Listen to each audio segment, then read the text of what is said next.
दिनै 14 फेब्रुवारि 2022 मायथाइ दा हरसेनि उनाव गाबोन फैगोन 15 फेब्रुवारि 2022 मायथाइ 15 फेब्रुवारिया बर' हारिनि थाखाय जोबोद गोसोखांजाथाव, जोबोद अनजाथाव, जोबोद बेसेन गोसा खालार।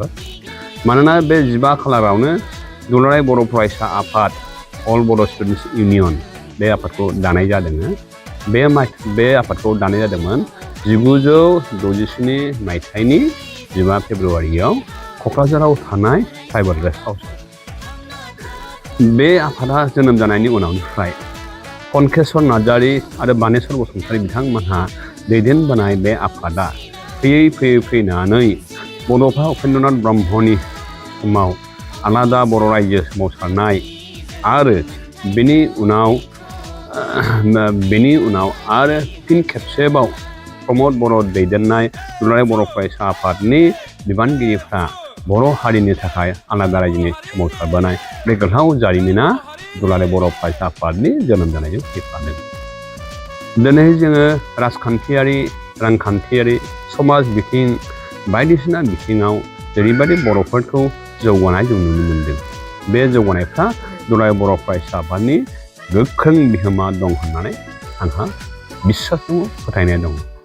आरो बै समाव दुलाराय बर' फरायसा आफादा जोनोम जानानै हारिखौ गुबुन जौगाहांसिन हारिनि नारसिननाय, गाग्लोबनाय, साइलेन्ट एग्रेसनफोरनिफ्राय उदां खालामनानै लाबोआमोनब्ला दिनै बर' हारिया गावनि आलादा सिनायथिनि थाखाय राव, हारिमु, सोलोंथाइ गासैबो बिथिङाव दि एफा जौगानाय मोनबोदों बेयो फैनाय नङामोन होननानै गिनाय हरखाबोयो।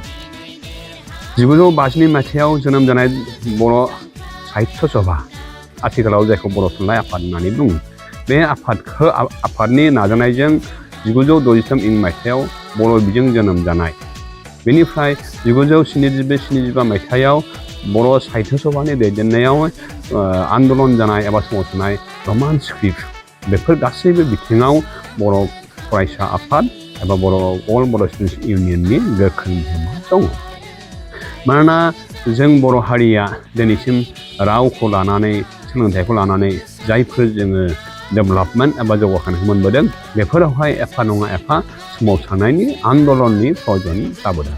आरो बैफोर सोमावसारनायफोरखौ लाइमोन सेंग्राफोरनि बिहोमाजों बेखौ आबुङै दैदेनबोनाय जादों। आरो बै लाइमोन हान्जा एबा लाइमोन सेंग्राफोरना जादों दुलाराय बर' फरायसा आफाद एबा एबसुनि मावथि बिथांमोनहा बै समावहाय गावनि फरायनाय, गावनि इयुन, गावनि साख्रि बाख्रि मावनाय दांनाय, गावनि न'खर, बिमा बिफानि जोथोन बेफोरखौ दोनथ'नानै दुलाराय बर' फरायसा आफादनि बिबानाव जिरायबोनानै दुलाराय बर' हारिनि थाखाय मावबोनाय बे गोथार हाबाफोरखौ जों गोसोखाङोब्ला बै समनिफ्राय 1967 मायथाइनिफ्राय दिनैसिम जाय बिथांमोनहा दुलाराय बर' फरायसा आफादनि मिरु आफाद, जिल्ला आफाद आरो आन्सलिक इउनिट लेभेलाव जायफोर खामानि मावदों बिथांमोननो जोङो साबायखर हरनांगोन, अननाय होनांगोन, बावनाय हरनांगोन। बे गोथार दिन 15 फेब्रुवारिखौनो गाबोन जोङो बयबो बर' हारिफ्रा गुबुन फाराग एबा डिफारेन्सफोरखौ दोनथ'लायनानै बे 15 फेब्रुवारिखौ गाजा गोमजायै जोङो जेरावखि थाया मानो बेखौ फालिनांगौ, मान होनांगौ आरो होनाया दरखार होननानै आं सानो। दुलाराय बर' फरायसा आफादा मोनसे राजखान्थियारि नङै आफाद होननानै जोंहा फोथायनाय दङ। थेवबो हारिनि थामोनथाखौ, हारिनि रैखाथिखौ, हारिनि जौगानायखौ नोजोर बोनानै माब्लाबा बियो राजखान्थियारि आयदायावबो खोथा बुंबोनाय, राजखान्थियारि आयदाखौ लानानै खामानि मावबोनाय, सोमावसारबोनाय बेबो जाबोदों। बेफोर जाबाय समनि थिननायाव दुलाराय बर' फरायसा आफादनि मावबोनाय खामानिफोर।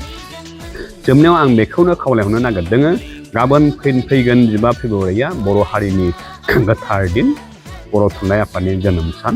बे जोनोम सानावहाय जोङो बयबो दुलाराय बर' फरायसा आफादनो मोनसे साहस हरनांगौ, मोनसे मेसेज हरनांगौ जे दुलाराय बर' फरायसा आफादनि दैदेनगिरि नोंथांमोनहा मेंनाय बानायफोरखौ नेवसिनानै जेननायखौ आरो गोसोआव जायगा होब्लानो देरहासारनायनि गोख्रों थांखिजों मावलांबाय थानाया जों बयनिबो थाखाय माने सेलुट होजाथाव आरो आंबो क'क्राझार हिन्जावसा फरायसालिमानि गाहायजों डक्टर आदान बसुमतारिया दुलाराय बर' फरायसा आफादनि मावबोनाय खामानिफोरखौ मोजां मोनो आरो बे मोजां मोननायजोंनो आङो गाबोननि दिनाव दिनैनो माने 14 फेब्रुवारियावनो गाबोननि थाखाय आङो बयबो बर' हारिनि माने दुलाराय बर' फरायसालिनि दैदेनगिरि गोदोनि दैदेनगिरि बिथांमोननिसिम आथिखालनि दैदेनगिरि बिथांमोननिसिम आंनि माने मददखौ आं फोरमायहरबाय आरो जाय बिथांमोना रुंसारि जालांबाय बे रुंसारि जानाय बिथांमोननिसिम आंनि खुलुमनाय आरो सिबिनाय थाबाय। क'क्राझार नोगोरनि आर.एन.बी लामाजों थांनाय बागानसालि वार्ड नाम्बार 8 आव रायजो राजाफोरनि गोग्गो देहा लाखिनो थाखाय सानजोरां इन्टारप्राइजआ गोदानै जेनेसा वेलनेस प्राइभेट लिमिटेड बेखेवदों। बे सानजोरां इन्टारप्राइज आयुर्वेदिक गलायाव मानसिनाव जानाय गेदेर गेदेर बेरामनि मुलिफोरखौ मोननो हागोन। किडनिकआव अन्थाइ जानाय, आथिं आखाइ जरा जरा सानाय, लिभार गाज्रि जालांनाय, मोदोमनि माननाय आरो बेनि अनगायैबो बायदि बायदि गेदेर गेदेर बेरामफोरनि मुलिफोरखौ बे सानजोरां इन्टारप्राइजआव लांफैनो हागोन। सानजोरां इन्टारप्राइजआव गासै बेरामनि मुलिफोरखौ हलसेल राङावनो लांनो हागोन। सानजोरां इन्टारप्राइज बिगोमाया फोरमायबावनाय बायदिब्ला नैबे 9954157149 जानबुं नाम्बारनि गेजेरजों नोंथांनि गोनांथि जानाय मुलिफोरखौ सुलाद लानो हागोन।